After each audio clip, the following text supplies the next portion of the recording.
Ассалаумалейкум, құрметті көрермендер. Мен кейбір денсаулығыма байланысты правильный питаниеда жүрмін, яғни дұрыс тамақтануда. Бүгін сіздермен осындай горох сорпасын жасайтын боламыз.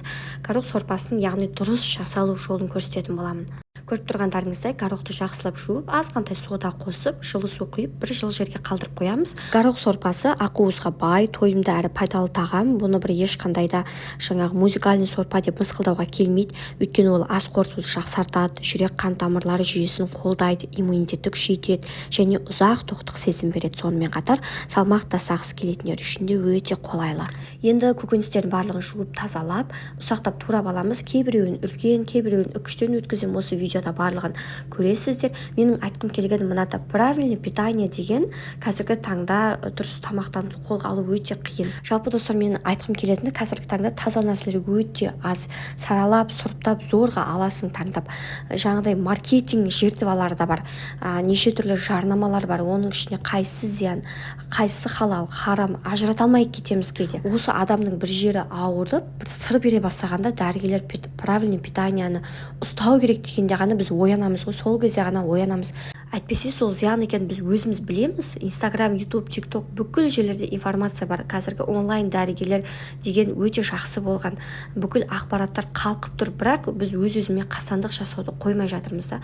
Бүкіл әлем бойынша дабыл қағып жатыр. Газдалған сусындар, тәттілер, наннан бас тартыңыз дейді. Өйткені қазіргі бидай ұндарының өзі сапасы төмен деген дейді. Оның жоғарғы сұрыпты болғанымен. Жалпы негізі өзімізден бастасақ, балаларымызға да соны үйретеміз. Енді көкөністердің барлығын турап болдық, етті жақсылап жуып аламыз. Мен бұрындары мысалға сорпа жасайтын болсам, ұсақтап турап, сосын бірінші азғантай майға қуырып алатын едім де, дәмі шықсын деп.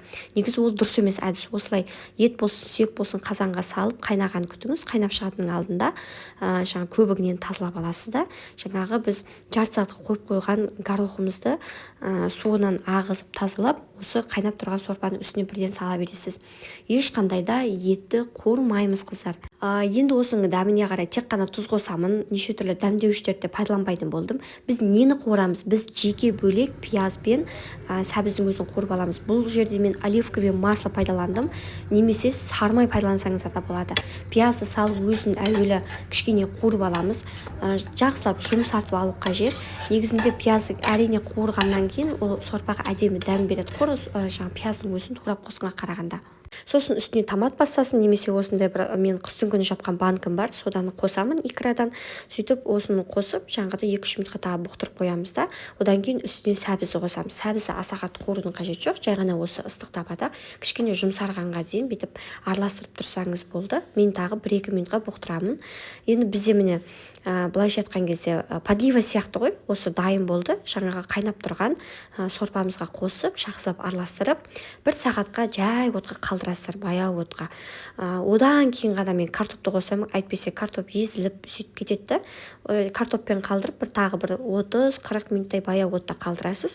Осымен біздің сорпамыз дайын. Қараңыздар, бетінде көбігін алып тастасаңыздар болады, араластырып жіберсеңіздер де болады.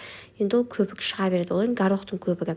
Мен айтқым келетіні, мен мына жерде қалып кеткен нандар бар. Мен өзім мүлдем наннан бас тартқан адаммын.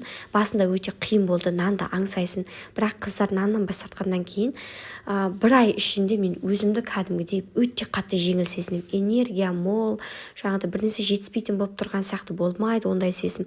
Енді үйге қонақ келгеннен кейін нан алып келеді ғой, былай нан жартылай желінбей қалып кеткеннен кейін осылай сухарик ести салдым. Оның үстіне горох сорпамен, чечевичный сорпалармен, мынандай қатырылған осындай қытырлақ нандар өте әдемі үйлеседі, жақсы болады. Және тоқ қып ұстайды. Мен өзім нан жемеймін, бірақ балаларым, кейде жолдасым нан аңсап алып келеді. Сол кезде осылай жасап беремін. 5-10 минут пешкеге қалдырып қойғаннан кейін осылай қытырлап шығады және дастарханға ұсына бересіз. Енді алдағы уақытта тек қана дұрыс тамақтанудың және дұрыс жасаудың жолын көрсететін боламын. Сондықтан подписаться етіп, қоңыраушаны басуды ұмытпаңыздар. Сіздермен бірге болған Үрбіш Әмірқызы. Келесі видеода кездескенше.